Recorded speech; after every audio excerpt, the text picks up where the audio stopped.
Hello, everybody. Thank you for tuning in to the third episode of Just Eco.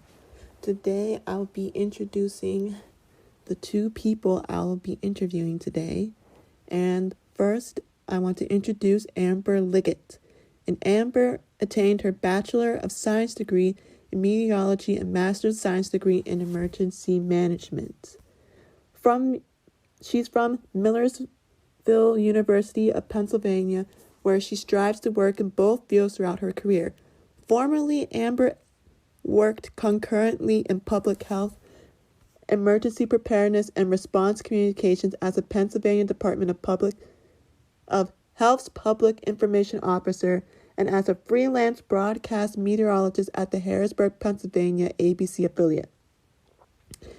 WHTM TV currently, Amber is a communications analyst for Collaboral Link Technologies, Inc., working as a federal contractor at the National Oceanic and Atmospheric Administration, or known as NOAA's Climate Program Office. She's also a science writer and public speaker for weather, climate, and emergency preparedness and disaster sciences. Amber's professional goals include helping the public be educated about prepared for and resilient against natural hazards, and she also strives to help bridge the messaging gap between public and expert scientists, emergency and decision makers, developing these hazard safety messages. So I just want to thank you for having her. And next, I want to introduce Angela Mahecha Adrar, who is the Executive Director of Climate Justice Alliance, or also known as CJ. On today's episode, we'll be talking about translocal environmental movements and what that means for the topic of climate justice. So I want to start out by saying, in translocal environmental movements means globally minded local groups can serve as a brokerage role to connect hyperlocal groups within transnational networks.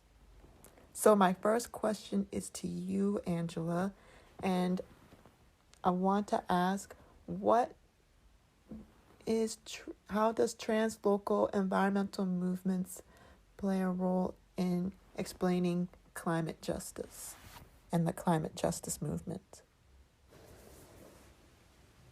So we will start with you, Angela. I think so. We've put out a lot and received a lot from our ancestors and the different community groups that were engaged in the environmental justice movement, right? That's really the principles, the history, the experiences, the struggle that we are built upon as a Climate Justice Alliance. And like I had said before, we came together to strengthen that movement, right? To continue the legacy of that movement. And that movement is grounded in a set of principles, right? The environmental justice principles that assure that we're able to frame the discussion, that we speak for ourselves, that we engage in bottom-up organizing, and they're strengthened by the Hermes principles, right? Drafted in 1996 to assure that we're engaging in multi-sector movement building, power building for the grassroots. And so the kind of engagement that we've been active in around even the Green New Deal, right? When we started activating translocal organizing around the Green New Deal, which we weren't the ones that introduced it, right? Highly impacted communities that are closest to the problem, honestly, weren't the ones who came to and sat in offices up in Washington, D.C. and demanded a Green New Deal. But we were the ones who were demanding environmental justice, and we were the ones who were demanding just transition for decades, right? We could say, if we brought in the Indigenous Environmental Network here, would say we were demanding it for 527 years, right? And so we're on the eve of the 50th anniversary of Earth Day, and folks are like, whoa, it's the 50th anniversary, but we're like, it's been 500 years.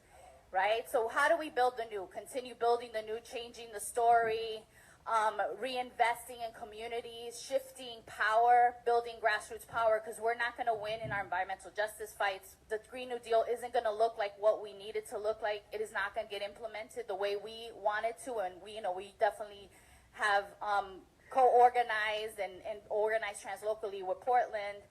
and Opal around it, but there's a lot of work to be done. Unless we're centering frontline communities, that work is actually going to set us back, not set us forward. I think this is where you really have to draw a line, and I'm talking to all of you out here right now. It's like you have to decide either you're on the side of frontline communities and those communities that have served as sacrifice zones to build up the economy that we're all benefiting from, or some more than others, obviously, or you're on the side of the fossil fuel industry, right? And some of the kind of solutions that have been put forth seem like they're solutions that are leading to kind of, you know, resolving the crisis in 10 years or resolving it by 2035 or 2045, 2050. But the reality is, like, these small incremental tinkering solutions aren't the ones that are going to benefit. It's the kinds of things that have been brought up right now, right? How do we assure that the youth that are part of communities for a better environment are able to have, you know, a decent education, are able to thrive in their communities, they are able to breathe, or as the environmental justice community says, live, work, play, and pray in these communities, and have a relationship that extends intergenerationally from their youth to their elders, right? And so that's the kind of solutions that we're protecting and we're putting forth.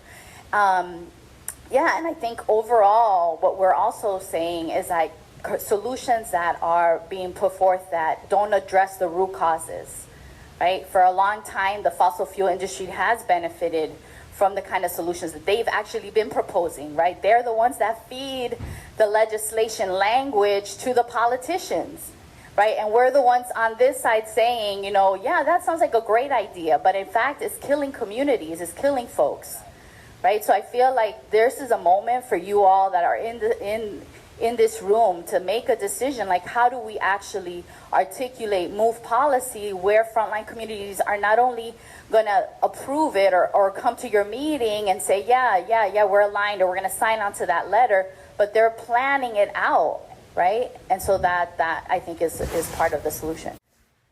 So first off, I see another platform that doesn't have an organizing strategy attached to it. I mean, in this year alone, because it's election year, we've seen at least 20 platforms that have come across in the last 16 months to assure that they've got the solutions to climate, but there isn't an organizing strategy attached to it, right? So unless we're building real grassroots power, we can have all the conversations with elected officials at the city level, all the way up to the national level, and even in some of the international negotiations around climate. But there is no organizing of frontline communities, driving that process or the organizing strategy. We're not going to see any of it. Right? We spend a lot of time developing policy language without an organizing strategy on the ground, and that's why we're losing as a nation. That's why we're losing as peoples and the left, if we can say we actually have a united left. Right, so we talk about organizing, and I think one of the fundamental parts of organizing is being able to communicate, right, and speak the language that our people speak. And that means having language justice in the room, right? Like we have interpreters here, and how do people actually get to understand the message? That's the key. I think fundamentally we're communicating something that we have to be able to speak in the language that they speak, in the messaging that they need to hear, and that relates to their immediate problems, right? And when we say they, it's us. So, right, organizing, we're organizing ourselves, and sometimes we're even organizing our organizers and reorienting ourselves in the way we organize. But I think we put out a really, really quick tool. I'm going to put a plug in right now because I was speaking first and I'm given that, that benefit, is that we put out the People's Lens for the Green New Deal. And for us, the Green New Deal isn't about passing the Green New Deal this year federally. For us, the Green New Deal is an organizing tool. It's a tool to center frontline communities and the just transition. And it's a tool to actually integrate the kind of visionary policy that we need, but that policy is connected to four main pieces, or 4 or 5 pieces, right? Like one is who's making the decisions, right? And the people on the ground in these communities should be the one making those decisions, not you as a paid nonprofit worker or organizer, right? And not the politicians that we've either elected or fought for them not to be in office. Right? So that's the key thing. How are those decisions made, right? How are people speaking for themselves? Who's telling the story, right? Who is actually speaking the story? Is it a story that's white, cisgender, male-centered, or is it a story that's led by frontline communities, those most impacted? And I think there's an argument happening when we talk about organizing around climate justice is that everybody's going to get affected by climate change. And that is true, but there are communities that have historically been affected by environment in a different way than maybe you have, or people that are starting to get affected by the ecological crisis. And so there has to be a discussion about that story.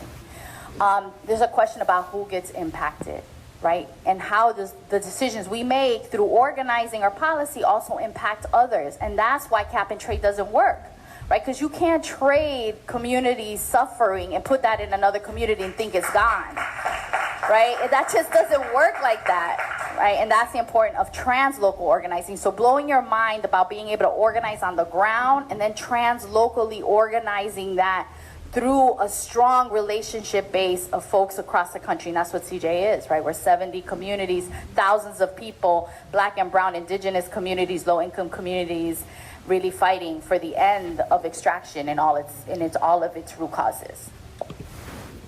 Please, all right.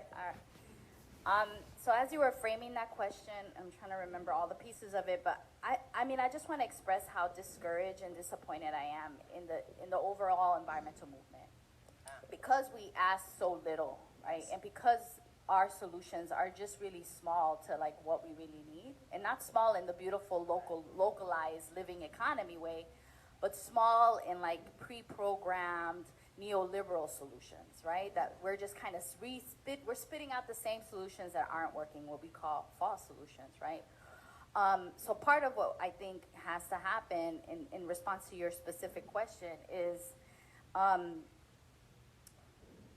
think the orientation of how we come about coming together and having direct conversations with each other is one of the key ways of addressing that inequity. Really, it's an inequity, and it's an inability to really look beyond the next 10 years, right? We're so stuck in a sense of fear of what we think the climate outcomes are going to be for our own, maybe our own selves, our own communities, that we can't build together the kind of solutions that we need and build that kind of solution that then does incorporate transit justice, that does incorporate food sovereignty, right? That does incorporate a just recovery. We have an incredible moment of opportunity because there is an onslaught of threats by the rising right. That is an opportunity. If we take that opportunity for organizing, and if we actually listen to communities and what they want to hear, we can mobilize not only policy, but organize the kinds of intersectional policy and organizing tools that we need to be able to say, hey, the implementation around a just transition from an industry perspective doesn't get materialized from 2035, 2050. That's way too long. Like, we're not going to reach any kind of community alignment around that, but we can support the kind of solutions folks are talking about right now, right? Like community to community up in Washington has their own cooperative, right? They're solving not only the issues of pesticides and contamination and in climate heat exhaustion, but they're also like starting a local cooperative that then builds economic independence. Those are the kind of solutions I think we have to be.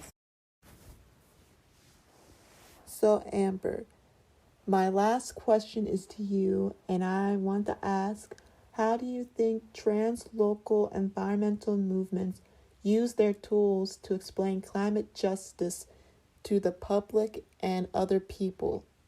And how do they get people to want to get involved in wanting to tackle climate justice? Yeah, that's a really great question to kind of kick things off. And I know that by definition, bouncing back, but the way I define it when we talk about climate change and climate justice is really to understand back better. It's really just improving the situation. And so when we talk about the solutions that we can see in this space, I really think of education and providing resources in the forms of trainings or workshops, that sort of a thing, community forums for people to come together and learn about what information others have had and success stories that other communities have had, and just learning by example is a great way to see where they can fit into the side of climate change and climate justice for solutions. Yeah, I really feel like thinking about climate change is very overwhelming. It's a huge problem. There's a lot of components to it. We're talking about a dynamic Earth system. We're incorporating the atmosphere and the oceans, and there's just a lot that goes into all that. So I know I'm not alone when I say that it's overwhelming. But even so, I do like to look at things from a bigger picture, but I also see the importance of getting involved on a local level. And so I can agree like where you're at the time of deciding on how you want to get involved. And so one thing I can think of starting on an individual or local level, when we talk about carbon footprint, for example, that's like an individual based thing you can do. And that's also a great discussion to have with your family members, talking about what is your individual or what are your family carbon footprints like, and or what are ways that you can reduce them. But also looking to get involved with community organizations and getting involved in rallies if that's something that interests you, but maybe you're more introverted and that doesn't interest you as well, or maybe you don't have the time to devote to getting as localized and thoroughly in depth in the work. Maybe you are more interested and have the capacity right now to educate yourself and also stay involved in what's happening on a bigger picture, where maybe you don't have to actively go out, but you can be working with people, either friends or people that you converse with on a day-to-day basis at work or in other extracurricular activities. So really just in a way of thinking word of mouth, education in your everyday life, and that can be helping on a grander scheme if you are involved with a national organization and you're talking about national climate justice issues as opposed to the local ones. And so I do think that there's layers to this, and maybe you can be involved in both a national and a local type of work on this spectrum. But the other thing that I would say is, as far as how I would prioritize it, I look at what's most actionable to me. So thinking back to when we were all taught about SMART goals, and honing in on the A, the actionable. And so for me, what I think is actionable for myself right now is focusing in on more individual based and talking with people who I would converse with on a daily basis about climate change, and just learning more, because I feel like this is something I'm fairly new in the climate justice space, and really getting this panel discussion prompted me to learn a lot more about it. And so now I can definitely see ways that I'd be interested in getting involved more, but I'm also at a point of I want to learn more about this before really diving in. But I'm also grateful for this opportunity to really start diving in and knowing that. So now I'm helping educate others in that way. So just talking about different layers to how we can all get involved. Because I think when we talk about communication, there's a variety of mediums as to how we can communicate, and I think it's important to understand the level of understanding that people have with climate change, and that's going to impact how much we're able to help people understand the issue. And so we're talking about like how communication to the public can have that impact. I think communication is vital. And I know I talk a lot about the importance of education and how education can really help people. But I think also learning by doing. So not just receiving information, but also starting to put that into practice. And so I think communicating to people ways that they can actively get involved, like we're doing. Even attending training. So there's a lot of virtual options now, or listening to other podcasts. Those type of activities really help people to learn. There's lots of infographics online as well.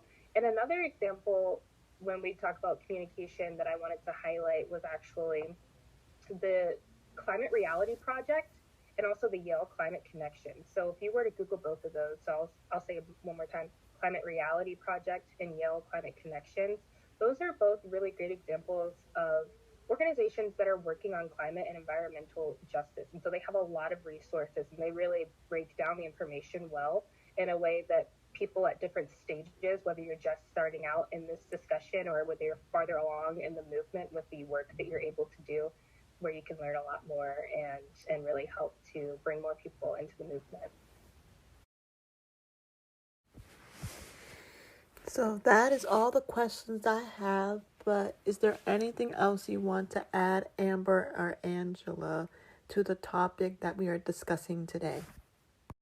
Yeah, I think one thing I'd add is when we are talking about the fact that this is a global issue and ways that we can motivate each other across the globe, trying as much as we can to continue to take advantage of technology. And I'm sure there are Facebook groups and other blogging groups out there where people can chat with each other and encourage each other, because it is a large community of people, and it's going to be a growing community of people that are in this climate justice fight and this climate justice movement. And so being able to stay in contact, sharing stories, sharing successes, sharing hard times, and just hearing support from each other, I think is one way that it's going to help to connect everyone and to keep this effort going together. So that's the one thing I wanted to add in there, is really let's continue to take advantage of technology, because that is what is going to help us on an international level to stay connected on these issues, and also to stay in the know of what's been working, or maybe just helping each other out with suggestions on justice solutions across the globe. I was thinking, well, I live about 10 miles away from the nuclear reactor in Florida, and other communities live around the corner from their incinerator, right? And all of that is classified, that and biomass and bioengineering and geoengineering are all classified as solutions, clean energy solutions, and a lot of the progressive leftist policies that are coming out. So part of it is to have a plan, right? And to understand that there is a role for the fossil fuel industry to get punished and criminalized for what they're doing. They are killing communities.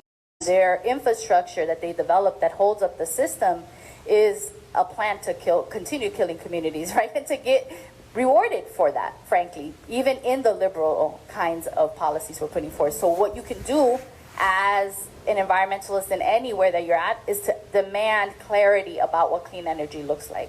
Right? Be specific and don't allow these loopholes to exist, right? Not in your communities, and definitely not at a federal level, right? And some of that was even in the Green New Deal.